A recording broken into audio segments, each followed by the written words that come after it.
nói tiếng môi xem bọn ôn siêu chính không cả hiện nhằm chân này từ bố ai vậy ban thang cứ chia lực tìm môi không chạy chia quật đấy ôi bọn ôn ơi chàng cứ khoa nhọt mỏng á căn slap rượu đấy kế mà được thông tại một đòn vậy tới chập đam nhằm thờ bố bàn tay mua snap trong mình chân này chân học đó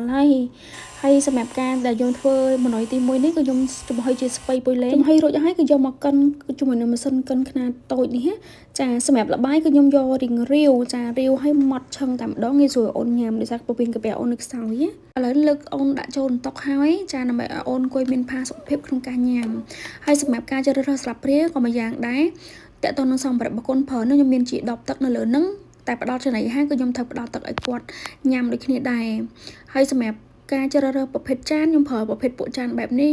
tôi nghĩ số đã ôn nhầm tại một đòn chỉ ประเภท จาน in nọc áจาง nghĩ số những đặt trên này chỉ nọc mà จาน tình trắng đấy hay ประเภท slap ria ก็ยมจะระประเภท slap ria silicone ได้เป็น BPA free ด้วยគ្នាដែរចាประเภท slap ria នេះគឺស័ក្តិសមសម្រាប់កូនដែលយើងចាប់ផ្ដើមញ៉ាំដំបូងណាដោយសារវាតុនមែនតើងាយស្រួលដល់អត់ឈឺដល់ចាញ់កូនទេឃើញអូនគាត់ញ៉ាំយកឯងបងអូតបាក់យកតែម្ដងនេះនិយាយទៅគឺខ្ញុំสบายក្នុង ការបញ្ចុកតែម្ដងពេលដែលកូនទី1របស់ខ្ញុំគាត់ញ៉ាំចំណីដំបូងគាត់ដល់ថ្នាក់នឹងដែរហើយឡើយមើល reaction អូនតិចសិន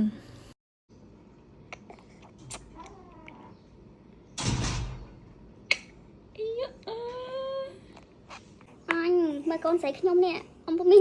ញ៉ាំដំបូងយកស្លាបព្រាទៅកាន់ចឹងបដ ாய் កូន ពេលដែលឃើញអូនញ៉ាំបងខ្នាញ់មកតង់ហើយឡើយមកកាត់វីដេអូនឹងឃើញខ្នាញ់មកតង់ថែមទៀតសម្រាប់កូនដែលគាត់រៀនចាប់ផ្ដើមញ៉ាំដំបូងខំអាយុ6ខែយើងអាចចំហុយជាប្រភេទបន្លែផ្លែឈើប៉ុន្តែនៅពេលដែលយើងញ៉ាំហុយអាចតាមដានសុខភាពកូនផងក្មេងខ្លះគាត់អាចអាឡែស៊ីជាមួយនឹងអ្វីមួយដែលយើងផ្ដល់ឲ្យគាត់ញ៉ាំអញ្ចឹងគឺយើងអាចតាមដានចាយើងដាក់មួយមុខហ្នឹងក៏ឲ្យគាត់ញ៉ាំ2ទៅ3ថ្ងៃទៅក្មេងខ្លះគាត់អាឡែស៊ីអញ្ចឹងមួយថ្ងៃអត់ដឹងទេអញ្ចឹងតទៅ2ថ្ងៃទៅ3ថ្ងៃអញ្ចឹងមិនដឹងហើយឥឡូវចូលដល់វាអូនញ៉ាំទឹកហើយនិយាយទៅប្រាប់តែម្ដងណាបងអូនចាទឹកហ្នឹងក៏ចេះបឺតទៀតបងអូនហើយចានិយាយតាបានមកកាផ្លេហ្មងនេះមក ណាប់ផងបើអូម៉ៅ